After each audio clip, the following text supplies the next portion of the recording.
Le Real Madrid a un match en moins, je vous mets le classement par là. Le Barça ne peut pas se permettre de perdre des points en fait contre des petites équipes. J'ai envie de dire honnêtement, hein, Las Palmas cette année, c'est une petite équipe de Liga, c'est un match à domicile. Vous n'avez pas le droit de perdre des points, vous n'avez pas le droit de ne pas être concentré. En plus, ce qui me plaît, c'est que le Barça joue avant le Real, ce qui peut mettre une pression supplémentaire parce que là, le Real, ça va pas, hein, je vous le dis. J'ai regardé un peu la presse madrilène, les critiques envers Mbappé, les blessures qu'ils ont aussi en nombre. Ça me rappelle un petit peu le Barça de l'année dernière. Ils ont presque un blessé par match. Là, je crois que c'est Camavinga qui s'est blessé encore. Vinicius qui est bientôt sur le retour, mais pas encore. Mbappé, on ne sait pas s'il va jouer, pas jouer. Bref, ils ont beaucoup d'absents. Il se peut qu'ils perdent des points contre Getafe, même si vous savez que Getafe, c'est le meilleur ami du Real Madrid. Ça veut dire que c'est une banlieue à Madrid. C'est une ville dans Madrid. Je pense pas qu'ils donneront le match, mais voilà, je pense que le Real Madrid s'en sortira contre Getafe. Donc, raison de plus pour gagner ce match à tout prix. En fait, j'ai vraiment envie de revoir un Barça faire une série de victoires. Parce que oui, c'est bien de gagner en Ligue des Champions. Vous êtes là, deuxième, troisième, quatrième, ok, d'accord. Mais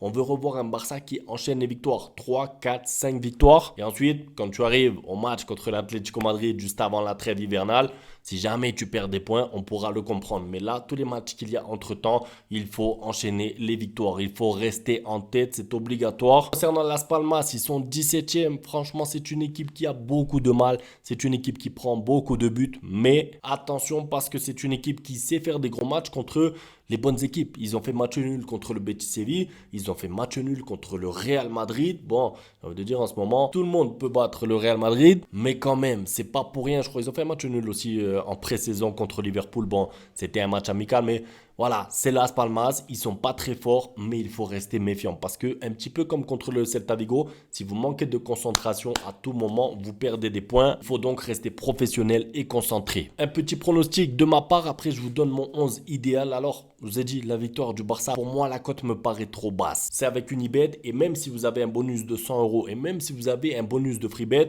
pour moi, ça sert à rien de miser le Barça parce que déjà, on sait jamais, mais surtout la cote est trop basse. Moi, je miserais sur Rafinha buteur. Pourquoi je miserais ça? Parce qu'il sort d'un match où lui-même a été un petit peu déçu. Il n'a pas raté son match, mais vous l'avez vu, il était un petit peu en colère contre lui-même. Il a eu des tirs hors cadre. La cote est élevée et je miserai plus sur Rafinha buteur plutôt que Lewandowski, même si je pense que Lewandowski marquera aussi. Mais je pense que c'est plus intéressant de jouer la cote un petit peu plus haute, sachant que Rafinha est quand même en forme cette saison. Ça me semble pertinent. Maintenant, n'hésitez pas. Dites-moi vous vos pronostics dans les commentaires. Je lirai tout ça. On passe à mon 11 idéal. Alors, comme Inigo Martinez est incertain et comme Casado est suspendu, vous le savez, il a pris un carton rouge contre le Celta Vigo. Vous êtes obligé de changer quelque chose. Eric Garcia, je lui fais pas encore confiance. Araujo, il n'est pas encore disponible, donc vous êtes obligé de trouver une solution. Moi, ce que j'aimerais voir, bien sûr, c'est Iñaki Peña dans la cage. Bon, ça, on le sait.